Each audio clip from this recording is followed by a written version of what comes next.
avec la collaboration de PeopleDoc sur la digitalisation RH au service de la relation collaborateur. Est-ce que vous nous entendez bien? Ok, je vais avancer. Donc, j'espère que vous vous portez tous bien. Pour ce qui nous concerne, on est toujours en télétravail puisque la situation nous le permet. Nous avons la chance d'être équipés de tout ce qu'il faut, de tous les outils digitaux dont on a besoin pour pouvoir continuer notre mission à distance. C'est vrai que le Covid a un peu accéléré le besoin de digitalisation. Et notamment le télétravail avec tout ce qui est digitalisation des processus RH et optimisation de l'expérience utilisateur. Donc, on est en plein dans le cœur du sujet. Voilà, continuez à bien vous porter, surtout à protéger vos proches en utilisant les gestes barrières.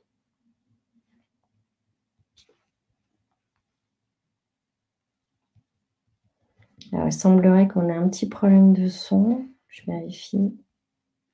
Moi, je t'entends très bien en tout cas. Tu m'entends bien? Ok. Ouais. Alors, je continue. Donc, je suis accompagnée de Romain Léon, qui est responsable partenaire chez PeopleDoc, et je suis Bonjour. moi-même Béatrice Piqueur, CMO chez Talentia. Voilà, donc on va passer une petite demi-heure ensemble, un petit peu plus. N'hésitez pas à poser vos questions dans le chat qui est sur votre droite. On y répondra à la fin avec Romain. Alors déjà, voilà l'agenda qu'on vous propose. Donc reprendre un petit peu l'expérience utilisateur. On pensait que c'était intéressant de refaire un petit aperçu global sur ce qu'est l'expérience utilisateur et ce qu'on entend par là. On abordera notamment les résultats d'une étude qu'on a réalisée avec Marques. On fera un petit focus sur la digitalisation des processus métiers qui est devenu essentiel en fait pour accompagner l'expérience utilisateur des collaborateurs et optimiser les processus RH. On se présentera rapidement, Talentia et PeopleDoc, et puis ce qu'on vous propose, c'est de rentrer dans le détail de l'expérience utilisateur au travers de l'expérience d'un nouveau collaborateur qui intégrerait l'entreprise. Voilà. Et puis, on passera une petite dizaine de minutes à répondre à vos questions. Ce webinaire est enregistré, donc si vous avez besoin de nous quitter avant la fin, vous aurez la possibilité de voir la version enregistrée de ce webinaire. Alors, l'expérience utilisateur, de quoi s'agit-il ? Alors, ce qu'on voit, c'est qu'on a beaucoup focalisé ces dernières années sur l'expérience client. Donc, l'expérience collaborateur, c'est tout simplement la symétrie des intentions entre ce qu'on fait vis-à-vis du client final et ce qu'on devrait faire vis-à-vis du collaborateur. Donc, l'idée, c'est vraiment de déporter toute l'énergie qui a été mise en place pour optimiser l'expérience utilisateur et client vers l'expérience collaborateur. Ce qu'on voit, c'est qu'il y a un lien direct entre l'expérience client, l'expérience collaborateur et la performance économique des entreprises. Plus l'expérience collaborateur est favorable, plus l'engagement des collaborateurs est fort et plus l'entreprise est efficace. On appelle l'expérience collaborateur, c'est tout ce qui est lié aux interactions entre les collaborateurs et son organisation. C'est la fluidité des échanges, principalement, depuis l'entrée du collaborateur jusqu'à sa sortie, en passant par tous les éléments qui vont rythmer son quotidien au sein de l'entreprise. Et en fait, tout ce processus collaborateur doit maximiser en fait le ressenti positif que peut avoir un collaborateur vis-à-vis des échanges qu'il peut avoir avec l'entreprise. Donc, on parle d'expérience personnalisée, d'une expérience simple, fluide, sans couture par rapport au processus RH, intuitive, maîtrisée, instantanée et puis, si possible, ludique avec ce qu'on appelle aussi le wow effect. C'est également un juste équilibre, hein, donc c'est un juste équilibre entre la mission des collaborateurs, donc les valeurs de l'entreprise, les projets qui sont définis au sein de l'entreprise, les missions de l'entreprise et des collaborateurs qui la composent, la culture, donc les postures, les rituels, les modes de collaboration, l'idée étant de partager des imaginaires collectifs. Et puis enfin, travailler sur une expérience commune et maximiser la qualité de vie au sein de l'organisation avec des outils et des espaces de travail qui favorisent l'épanouissement. Voilà, donc c'est tout ça qu'on appelle l'expérience utilisateur. Et vous verrez dans la continuité, on va faire un zoom, nous, sur tout ce qui est lié à l'environnement de travail, aux outils et à la digitalisation, puisqu'en fait, on voit qu'il y a un lien très, très fort entre digitalisation des processus et expérience collaborateur. Pourquoi maximiser l'expérience des collaborateurs? Tout simplement pour renforcer l'engagement des collaborateurs et pour améliorer la performance globale de l'entreprise. On voit qu'il y a un lien très, très fort entre la qualité de vie des collaborateurs, leur engagement et du coup la performance globale de l'entreprise. Et tout ça, en fait, ça favorise la dynamicité de l'entreprise et du coup sa performance et bien sûr son attractivité qui est particulièrement importante, surtout dans des contextes où le recrutement est un peu tendu. Ça peut être pendant des périodes telles qu'on la vit sur le Covid, parce que du coup, les gens sont moins enclins à changer de travail ou parce qu'il y a des fonctions sur lesquelles c'est très, très compliqué de recruter. Donc, ce qui va faire la différence d'une entreprise à une autre et qui va faire que le collaborateur va choisir une entreprise plutôt qu'une autre, ça va être son attractivité. Et tout ça, en fait, c'est lié à la capacité qu'a l'entreprise à porter des valeurs et puis à accompagner les collaborateurs au fur et à mesure de leur vie dans l'entreprise. Quelques résultats d'une étude qu'on a fait avec Marques. C'est un enjeu absolu aujourd'hui pour les DRH. Près de 52% des décideurs RH pensent que l'expérience collaborateur est importante, voire capitale, dans leur organisation. Bon, probablement pour les raisons que je viens de vous soumettre. 82% des décideurs RH créent un lien très très fort entre l'automatisation des processus, la simplification de la vie quotidienne des collaborateurs et cette qualité de vie ou cette expérience utilisateur et collaborateur. Le digital, donc le digital, c'est un allié essentiel en fait pour améliorer l'expérience utilisateur. Et on y reviendra plus en détail avec Romain de PeopleDoc. Alors ce qu'on voit, c'est là, je vous ai mis le parcours d'un collaborateur. Donc, c'est un vrai processus, c'est un vrai parcours, au même titre que le parcours client. Donc, depuis le recrutement du collaborateur jusqu'à sa sortie, vous voyez que c'est matérialisé par un certain nombre de processus ou d'étapes. Et l'ensemble de ces processus vont avoir un impact direct sur l'expérience collaborateur. Donc, il faut qu'il soit optimisé, simplifié, depuis la gestion du dossier de candidature, depuis la signature du contrat de travail, en passant par les différentes étapes telles que la digitalisation du bulletin de paye, l'accès à la DRH et les réponses aux questions qu'on peut avoir, donc les interactions avec la DRH, la gestion des temps et des activités, jusqu'à la sortie du collaborateur, puisqu'on voit qu'un collaborateur qui part peut aussi revenir. Et plus, en fait, son expérience de sortie a été favorable, au même titre que son expérience au sein de l'entreprise, et plus il aura envie de revenir par rapport à d'autres expériences un petit peu plus négatives avec d'autres entreprises. Voilà. L'avantage de ce parcours, c'est que l'ensemble de ces processus peuvent être digitalisés pour deux raisons. La première raison, c'est optimiser les processus RH pour la fonction RH, mais également simplifier la vie du collaborateur dans son quotidien.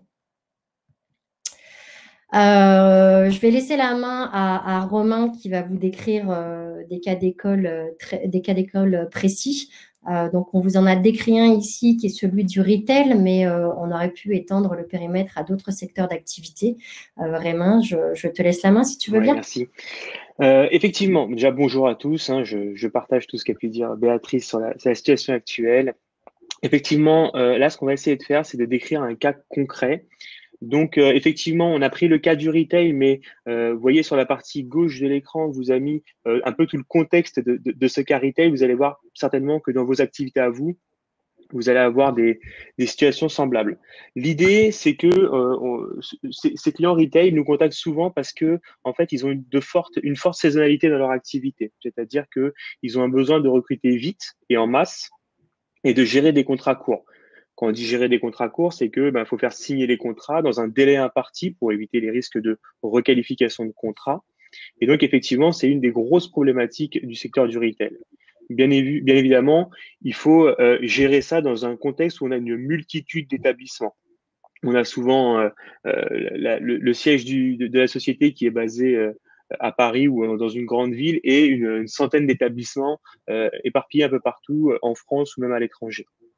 Et en plus, il va falloir être capable de gérer la partie humaine, pardon, et dans un impératif de business. C'est-à-dire qu'effectivement, il ne faut pas que la gestion de l'humain vienne impacter le business de la société. Alors, comment concrètement on est capable de répondre à ces problématiques-là? On a été capable d'aider ces sociétés. Effectivement, on va le voir en plus, on va essayer autour de la démonstration d'illustrer tout ça. L'idée, effectivement, c'est la signature électronique de contrat et être capable de faire signer électroniquement le document et de gérer bien évidemment les dates de signature. C'est-à-dire que effectivement, vous connaissez tous la signature électronique, être capable depuis son smartphone de signer un contrat, mais aussi pour le service RH d'être capable de pouvoir suivre ces signatures et d'avoir des alertes en cas de dépassement de délai de signature, ce qui vous permet d'éviter d'avoir potentiellement des salariés sur leur lieu de travail sans contrat signé, ce qui est le plus gros risque on va dire des sociétés du retail. Bien évidemment, de digitaliser l'échange documentaire, être capable d'envoyer les documents de manière digitalisée, de les archiver et bien évidemment de partager tous ces documents très simplement. On pense typiquement au partage des documents avec les managers. Dans le retail, on a souvent ce cas-là où on va dire, la maison mère est en charge de tous les dossiers de tous les salariés. C'est très simple, mais les contrats ne remontent pas toujours à la maison mère. Les documents, les pièces d'identité ne remontent pas toujours. Et c'est juste un enfer de pouvoir gérer tout ça. En fait, ce qu'on fait avec ces clients-là, c'est d'être capable en fait, de partager la responsabilité avec les managers et de dire, puisque vous recrutez des nouveaux salariés, vous devez être capable de gérer leur dossier administratif du collaborateur et donc vous êtes garant de ce dossier administratif. Tout simplement, en fait, en partageant des droits et habilitations autour de la plateforme, on va être capable de leur donner un accès à cette base documentaire et donc, avec des indicateurs très simples, être sûr que tous les dossiers sont bien à jour et que, en fait, on n'a pas de risque en cas de contrôle. Voilà pour le cas. En fait, comme vous l'avez bien compris, hein, c'est un cas du retail, mais on va dire qu'il y a des vérités qui s'appliquent à tout type de société. Et je vous propose maintenant, je ne sais pas, Béatrice, effectivement, de parler un petit peu des deux sociétés. Je t'en prie, Béatrice. Je crois que c'est toi qui démarre. Oui, très bien. Alors, c'est vrai que, juste pour corroborer ce que tu dis, c'est vrai qu'on voit une forte demande en principe, principalement par des entreprises qui ont des contrats courts à gérer ou qui ont des pics d'activité très, très forts. Donc, comme tu l'as dit, sur le retail, parce que en fait, ils doivent recruter assez rapidement des collaborateurs pendant des périodes d'activité très élevées, notamment pendant les soldes ou pendant les fêtes de Noël. Donc, ça nécessite en fait de pouvoir signer des contrats de travail rapidement, d'accélérer les processus de recrutement et d'accélérer les processus de onboarding. Donc, on voit ça dans le retail, mais on le voit aussi dans le service avec des contrats courts ou des contrats saisonniers. Mais ça s'applique également à tout secteur d'activité, bien entendu. Alors, ce qu'on va faire, c'est qu'on va se présenter rapidement. Romain, si tu veux bien. Donc, Talentia, c'est un éditeur européen dont le siège est en France, qui est spécialisé en fait sur la digitalisation des processus RH et financiers. Donc, on a 3600 clients, principalement entreprises de taille intermédiaire en Europe, tout secteur d'activité confondu. Donc, on est 430 collaborateurs répartis dans le monde, avec une forte présence en Europe du Sud. On a développé une suite RH qui part de tout ce qui est la paye et la gestion administrative des collaborateurs et qui remonte sur la digitalisation des processus RH de gestion du capital humain. L'idée étant d'avoir un focus sur le H de DRH avec tout ce qui est lié à la compensation, la gestion des talents, tout ce qui est l'accompagnement de la formation et développement personnel et le recrutement. Tout ça au sein d'une plateforme unique et intégrée, mais on y reviendra tout à l'heure. Et PeopleDoc, donc effectivement une société qui a maintenant 13 ans, donc on a à peu près 1500 clients pour 350 avec un petit plus, je pense maintenant on est plus à entre 380 et 400 collaborateurs et on a à peu près 5 millions d'utilisateurs de nos solutions. On est 100% RH, c'est vraiment quelque chose qui nous caractérise. On a chez nous des experts RH et on fait en sorte de grandir avec nos clients dans le métier RH et on ne sort pas de ce contexte-là. Bien évidemment, on traite des données personnelles des collaborateurs, donc on se doit d'avoir le niveau ISO associé à ça, c'est-à-dire l'ISO 27001. Et on est très fiers d'annoncer qu'on a perdu 3 clients depuis le début de l'histoire, et ce qui fait un taux de rétention client ou taux de fidélité client de 99,80. Je ne vais pas le faire de tête, mais quelque chose comme ça. Et donc, bien évidemment, on propose 2 types de solutions aujourd'hui. Le coffre-fort numérique, vous l'avez bien compris, la capacité qu'on va avoir de digitaliser typiquement le bulletin de paye, mais pas que, hein, tout type de documents nominatifs ou non nominatifs, et d'offrir aux collaborateurs un coffre-fort électronique pour qu'ils puissent recevoir ces documents de manière sécurisée et bien évidemment de manière légale, parce qu'on a un contexte légal autour de ça. Et toute une partie gestion documentaire RH qui va nous permettre de pouvoir archiver, partager les documents à l'ensemble des collaborateurs RH et potentiellement managérial, et de pouvoir faire signer les documents électroniquement. Et quand on fait signer un document, on va le voir, tout ça est bien évidemment relié, ces briques sont forcément reliées, et quand on signe un document électroniquement, il va pouvoir se ranger dans le coffre-fort du collaborateur, mais aussi dans cette fameuse gestion documentaire RH dont je viens de parler.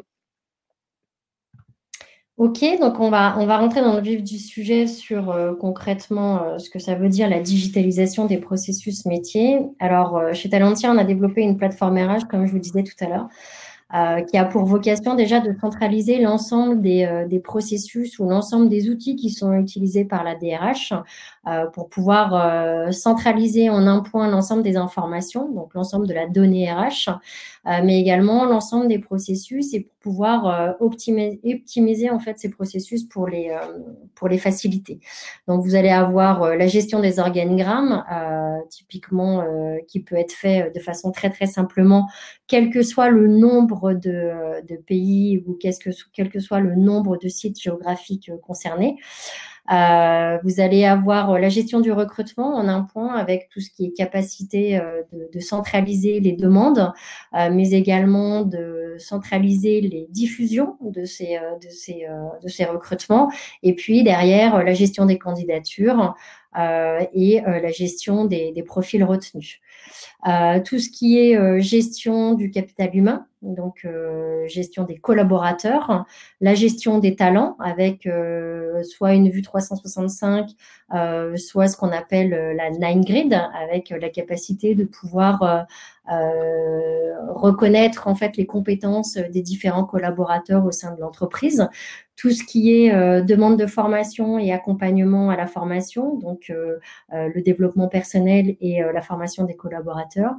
La gestion des augmentations, et notamment la politique des augmentations de façon annuelle, et puis tout ce qui est système de reporting et d'analytique avec la capacité de mettre en place des indicateurs de performance RH et tous les reports qui vont bien.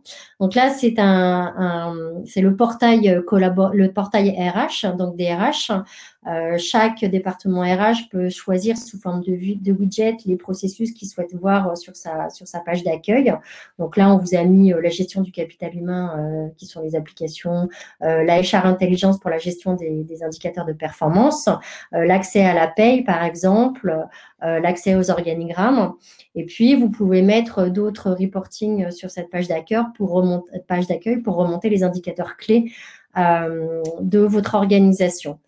Vous avez le portail collaborateur, l'idée étant de fournir en un point unique l'ensemble des outils qui sont utilisés au sein de l'organisation que ce soit les outils de gestion des congés, des temps, les outils pour faire des demandes ou des échanges avec la DRH, des outils sur lesquels vous allez partager l'ensemble de vos propres documents personnels, contrat de travail ou autre, votre calendrier, vos absences, etc. Pareil, ce portail est personnalisable et chaque collaborateur peut décider de mettre en page d'accueil les informations qu'il souhaite voir remonter de façon régulière. Ce que je te propose, Romain, c'est de passer dans la… Donc, du coup, via ce portail, vous pouvez directement accéder au portail PeopleDoc. Et là, on va rentrer dans le détail de l'expérience digitalisée d'un nouveau collaborateur. Du coup, je te donne la main, Romain. Super, je prends.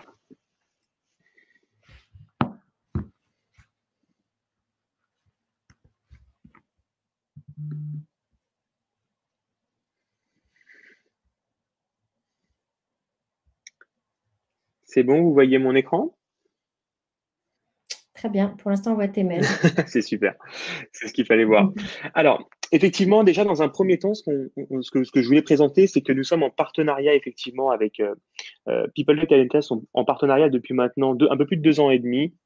Et nous avons développé, alors forcément, un partenariat commercial, mais surtout un partenariat technologique. C'est-à-dire que nous avons créé entre la belle plateforme que vous a présentée Béatrice et comment dire, ce que je vais vous présenter là, un connecteur API. Qu'est-ce que c'est? C'est un connecteur informatique qui va permettre d'échanger des informations, alors bien évidemment on va parler de bulletin de paye, mais également toutes les données de vos salariés, ce qui va vous permettre de pouvoir utiliser pleinement la plateforme et d'éviter d'avoir de la double saisie entre les outils. Et tout ça va se faire de manière complètement naturelle et en tâche de fond par rapport à vos activités du quotidien. Ce que je vous propose de faire aujourd'hui, donc, c'est de faire une démonstration et de voir un petit peu l'expérience collaborateur, c'est ce dont on parlait en préambule, et donc de voir comment un nouveau collaborateur est capable de signer son contrat, de partager des documents avec son service RH. Et pour ça, en fait, on va démarrer par effectivement la signature du contrat. Donc, je vais sur ma plateforme et effectivement, mon service RH m'a envoyé ce contrat à signer. Donc, je reçois ni plus ni moins qu'un email.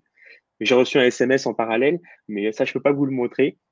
Et donc, j'ai pour me dire que j'ai un contrat à signer. Donc, je peux accéder au document en faisant un clic. On arrive ici à une double authentification. Donc, cette double authentification, une fois par l'adresse email et la deuxième fois par un deuxième SMS que je vais recevoir en cliquant ici sur recevoir le code par SMS. Donc, ici, je reçois mon code. Et donc, ça va me permettre de pouvoir accéder au document et pouvoir le signer électroniquement. Alors, 2 secondes. Alors, comme je l'avais fait un petit peu en avance, on est forcément un petit peu de temps à arriver. Hop, je vais repliquer sur le lien.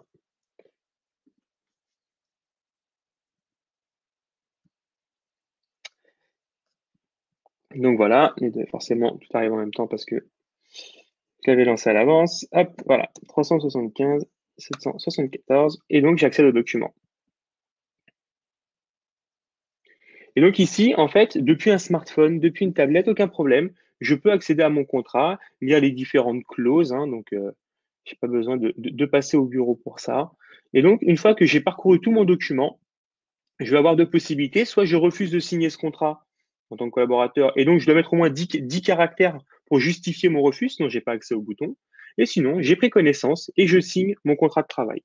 Donc, on va dire que l'acte de signature électronique est aussi simple que ça. J'ai un petit mail qui me dit effectivement que j'ai bien signé mon contrat dans la date impartie. En parallèle, mon service RH me demande également d'envoyer mes documents pour pouvoir les archiver. Donc ici, comme dans ma société, on a mis en place donc l'adresse email pour ça. Ici, je vais dire que c'est mes documents. Je m'appelle Pierre Lafont. Hop. Et ici, je vais mettre voici mes documents. Hop. Et je vais venir. Alors, si j'étais sur un téléphone, j'ai une petite barre qui me gêne, mais si j'étais sur un téléphone, j'aurais pris en photo. Sinon, ici, depuis mon ordinateur, je vais aller chercher directement mes documents. J'ai scanné mes documents et je les envoie directement à mon service RH. Donc, d'un point de vue, on va dire, salarié, c'est vraiment très simple et je partage, les éléments très simplement. Maintenant, ce que je vous propose, c'est effectivement de basculer côté entreprise et de voir, en me connectant au portail entreprise, au portail RH, de voir comment je peux interagir avec mon collaborateur. Donc, ce que j'ai fait là, effectivement, c'est que je lui ai envoyé un document en signature. Donc, le document étant signé, vous voyez ici que le document a été archivé. Donc, effectivement, ici, Pierre Lafont, j'ai bien son contrat qui est plus en statut en cours, il est plus en cours de signature, il a bien été archivé. Donc, j'ai vraiment une vue macro de tout ce qui se passe dans ma société et je vois les éléments qui sont en cours de signature. Donc ici, déjà, dès maintenant, je peux aller voir dans le dossier de Pierre Lafont. Je vais aller directement, je tape son nom et je vais aller voir directement les documents. Et donc ici, j'ai son dossier administratif. Bien évidemment, ça, c'est une arborescence qui est modifiable et je suis capable de gérer mes documents comme je le veux dedans. Et donc, je peux voir le contrat, effectivement, qui a été signé par Pierre Lafont. J'ai toutes les pages, donc c'est le document qui est là. Et en plus, on avait mis en place, donc ici, c'est signé électroniquement par Pierre Lafont, avec la date redatée. Et ici, j'ai le tampon de signature, parce qu'on a opté pour une signature automatique de la part de l'entreprise, qui est bien évidemment à valeur. Hein. C'est un tampon avec un vrai certificat de signature derrière. Et donc, ce document est archivé autant dans la partie salarié, donc dans le coffre-fort du collaborateur, que dans la partie entreprise, ici dans le dossier administratif du collaborateur.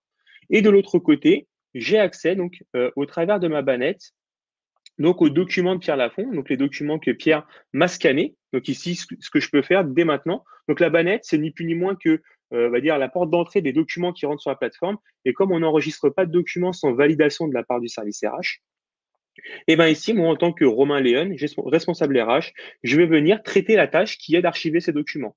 Donc ici, si je zoome un peu, effectivement, j'ai le mail. Mais moi, le mail, j'ai pas envie de l'enregistrer, donc celui-là, je peux le supprimer. Voilà, je supprime la page mail qui ne m'intéresse pas. Ça aurait pu m'intéresser, mais là, ça ne m'intéresse pas. Et j'ai accès au document que Pierre m'a gentiment scanné. Bon, il est gentil, il m'a tout scanné en masse. Ce que je vais pouvoir faire ici, c'est de découper ce document en sous-documents, c'est-à-dire de prendre tous les éléments qu'il m'a mis, mais il fait gentiment un seul PDF. Et ici, je vais être capable de faire un premier document, un deuxième document constitué de 2 pages, un troisième document. J'enregistre et j'ai découpé ce flux documentaire en 3 documents distincts. Et c'est là que je vais venir donc typer le document. Quand on dit typer le document, c'est-à-dire qu'ici, je vais dire que c'est un diplôme. C'est important parce que, premièrement, ça permet d'enrichir ma base documentaire. On n'enregistre pas simplement sur un titre, mais également sur un type de document, ce qui permet d'être beaucoup plus pertinent dans les futures recherches. Mais également, à partir du moment où je clique sur le type de document, le document va hériter de la politique du document, c'est-à-dire qui a accès au document en termes de droit et accès à la plateforme, qui a accès à ce type de document. Et potentiellement, ce document peut avoir une durée de vie et donc il va hériter des politiques liées à tout ça. Donc, je sauvegarde, parce que je dis que c'est un diplôme qui appartient à Pierre Lafont. Vous voyez, là, je vais accélérer un petit peu, je vais parler un peu moins. C'est une carte vitale. J'ai des raccourcis pour éviter les fautes de frappe. C'est la carte vitale de Pierre Lafont. Ici, j'ai un champ obligatoire qui est la date de début de validité. Alors, pour une carte vitale, ça a du sens. Hop, je mets une date de validité. C'est pas forcément la bonne, mais je la mets. Hop, et une carte d'identité. Hop, type de document, nom du salarié. Je fais pareil de la même manière. Je peux remonter même plus loin si je veux. Hop, et je mets ma date et je sauvegarde. Donc, qu'est-ce que j'ai fait?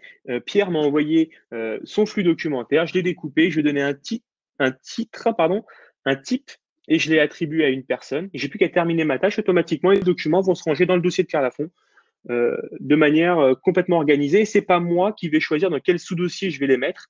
C'est vraiment l'organisation de la plateforme qui le veut. Chaque type de document a une place dans cette arborescence. Donc, si je retourne voir Pierre, hop, ici, très facilement, je vais pouvoir voir qu'effectivement, les documents dans la partie embauche sont bien venus s'enregistrer. J'ai une vue vignette qui me permet de pouvoir comment dire, avoir une vue plus rapide sur les documents. Mais ici, je vois bien les documents qu'on vient d'enregistrer. Bien évidemment, à tout moment, si je prends un document, ça n'a pas forcément de sens pour une carte vitale, mais je peux les partager une copie dans son coffre-fort électronique. Typiquement, pour une attestation employeur, ça aurait plus de sens, mais ici, au moins, c'est possible de le faire. Et surtout, si je retourne sur son dossier, voilà. Ici, je suis capable de lui faire une demande de document. C'est-à-dire et ben ici d'envoyer à Pierre Lafont une demande parce que je me rends compte que Pierre Lafont typiquement va avoir une voiture de fonction et j'ai besoin de son permis de conduire. Donc je mets demande de permis, message. Comme je suis très gentil, je vais mettre ASAP permis. Bien évidemment, j'imagine que vous êtes plus sympa avec vos collaborateurs. Voilà, on dit quel type de document on souhaite recevoir. Et bien évidemment, là, je souhaite le recevoir dans ma bannette. Je n'ai pas précisé les bannettes. J'ai ma bannette personnelle, mais je peux avoir une bannette métier où potentiellement plusieurs personnes qui ont la même fonction de moi pourraient gérer leurs documents dans une bannette collective. Et j'envoie la demande. Donc là, en fait, j'envoie directement à Pierre la demande et je suis capable de la tracer, c'est-à-dire d'avoir un suivi de cette demande et de pouvoir suivre où en est le document que je vais demander. Donc là, si je retourne sur la boîte de Pierre,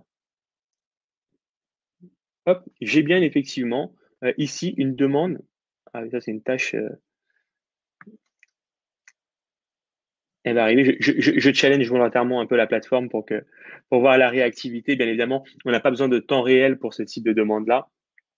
Mais comment dire, on a ici on n'a pas besoin de les avoir très rapidement. Donc ici, on a le mail qui va arriver. Je vais en profiter avant ça, donc pour vous montrer la partie coffre-fort électronique.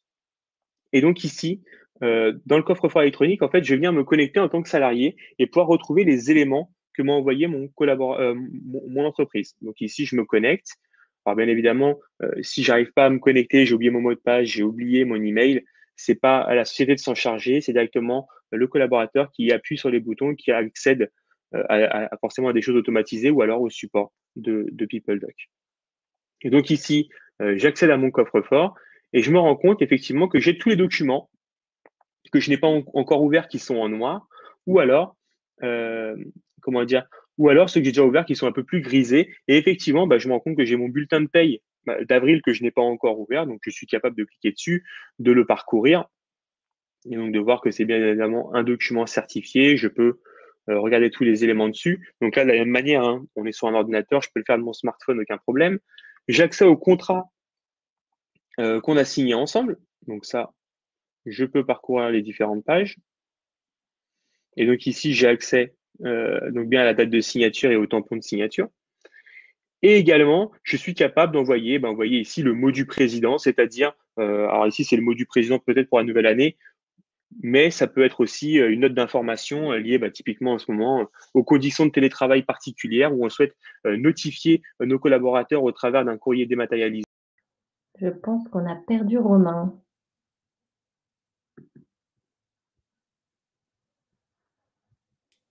Oui, il semblerait qu'on ait perdu.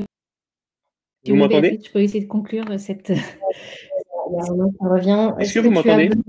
besoin Ouais, ça y est, on t'a récupéré. Qu'est-ce qui s'est passé? Je peux- Tout s'est arrêté. Bon, écoute, je termine rapidement, je suis désolé. Hop. Donc, on en était ici. Je ne sais pas si depuis quand ça a coupé. Je suis vraiment désolé. Donc ici, j'ai la capacité d'ajouter des documents supplémentaires, donc pouvoir y mettre ma carte d'identité, autres documents personnels.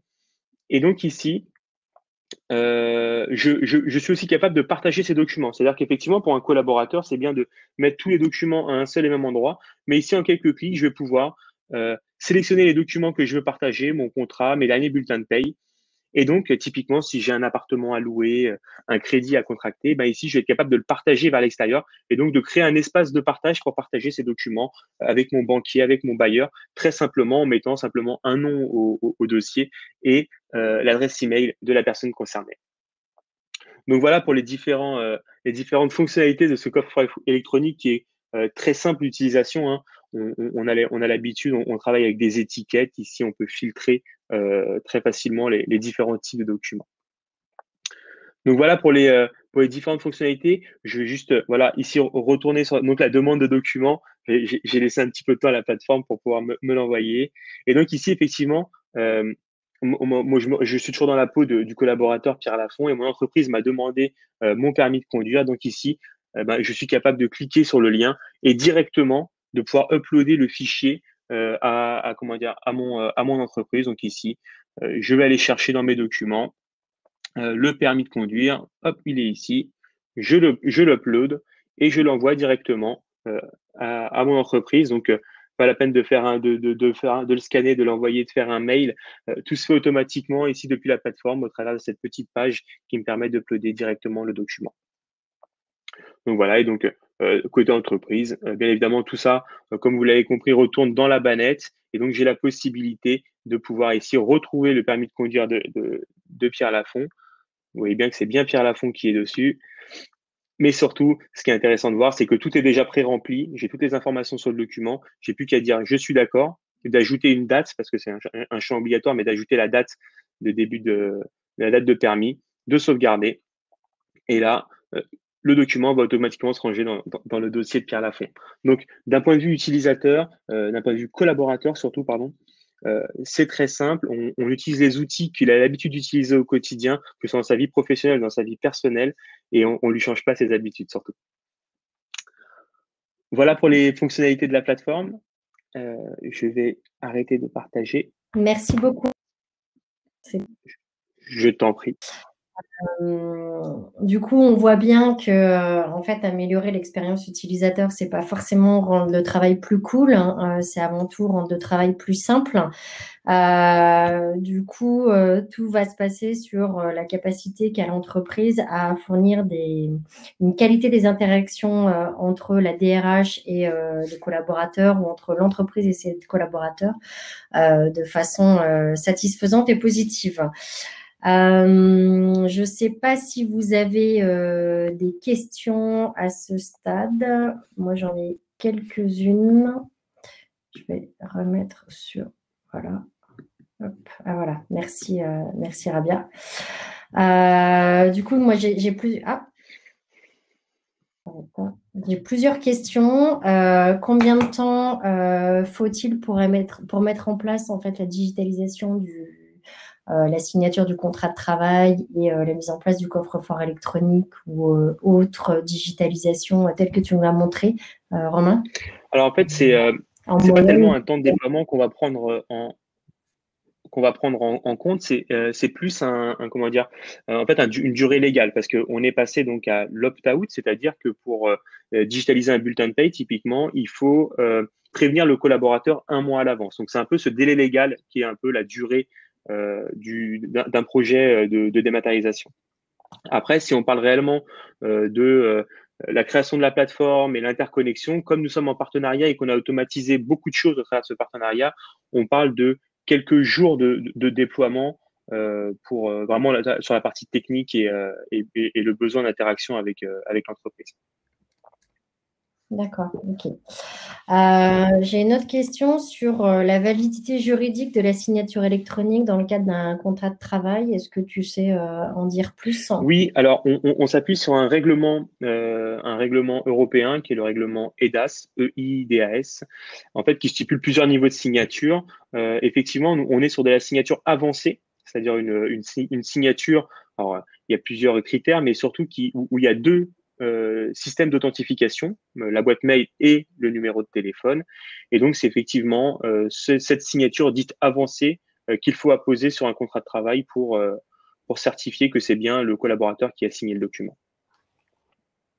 D'accord. Autre question concernant l'hébergement. L'hébergement que vous proposez prend-il en compte l'hébergement des données sensibles? Bien évidemment, sinon on ne serait pas ISO 27001. Mais effectivement, oui, on a tout un système et on va dire, toute une base de sécurité. On a dans nos références plusieurs grands du système bancaire qui nous ont choisis pour ces problématiques de sécurité. Et effectivement, on est habilité et on a mis en place tout ce qu'il faut pour héberger des données sensibles. D'accord. Et enfin, dernière question de mon côté, si je quitte l'entreprise, que deviennent mes données et mon coffre-fort électronique? Oui, c'est vrai qu'on ne l'a pas précisé au début, mais effectivement, le coffre-fort électronique, c'est un cadeau que fait l'employeur aux salariés. Et le collaborateur, lui, va conserver son coffre-fort électronique à vie, qu'il quitte la société ou non, avec toutes les fonctionnalités que cela comporte. Donc, le partage de documents, les 10 gigas d'espace. En fait, ça devient propriété à titre gratuit du collaborateur. Et quand il quitte la société, plusieurs possibilités, soit il décide d'aller dans une société qui utilise déjà PeopleDoc, dans ce cas-là, il va se reconnecter automatiquement à ce nouveau système de paye, ou alors il va dans une société qui n'a pas encore de système de digitalisation, et dans ce cas-là, bah, il pourra vendre notre solution à sa nouvelle société. Et nous avons une question des participants, de savoir est-ce qu'il y a un minimum de salariés nécessaire pour pouvoir utiliser ces outils de digitalisation? Non, on a des clients de l'ordre de 10-20 collaborateurs jusqu'à des clients qu'on accompagne avec plusieurs centaines de milliers de collaborateurs. Non, en fait, c'est vraiment un outil qui répond à un besoin global et il n'y a pas de limite en fait en nombre de collaborateurs pour utiliser ces solutions. Et faut-il recueillir l'avis du CSE pour mettre en place la digitalisation? En fait, non, on n'a pas besoin de l'avis du CSE. Après, c'est simplement pour gérer votre climat social, hein. Ça, on ne peut pas le gérer pour vous. Effectivement, il faut bien l'expliquer. Il faut expliquer les avantages et les inconvénients.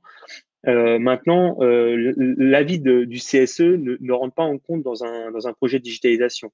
Vous devez les avertir un mois à l'avance. Ils doivent être avertis. Et après, c'est au collaborateur de manifester son refus. Dans le cadre légal, c'est de manière écrite et horodatée. Maintenant, si le CSE a un avis positif, vous aurez un meilleur taux de digitalisation. Maintenant, en tant que tel, l'avis du CSE ne rentre pas en compte dans le choix du collaborateur. C'est juste un influenceur supplémentaire.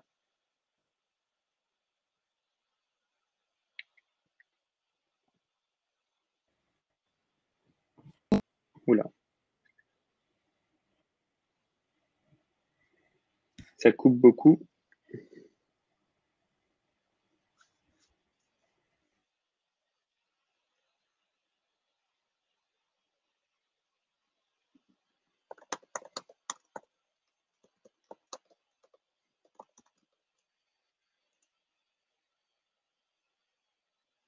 Ok, ben écoutez, ce que je vous propose, c'est qu'on a un petit problème de connexion. Je pense que le Covid, malheureusement, multiplie les connexions sur comment dire, ce type de support. Donc voilà, on voulait vous remercier en tout cas pour votre attention.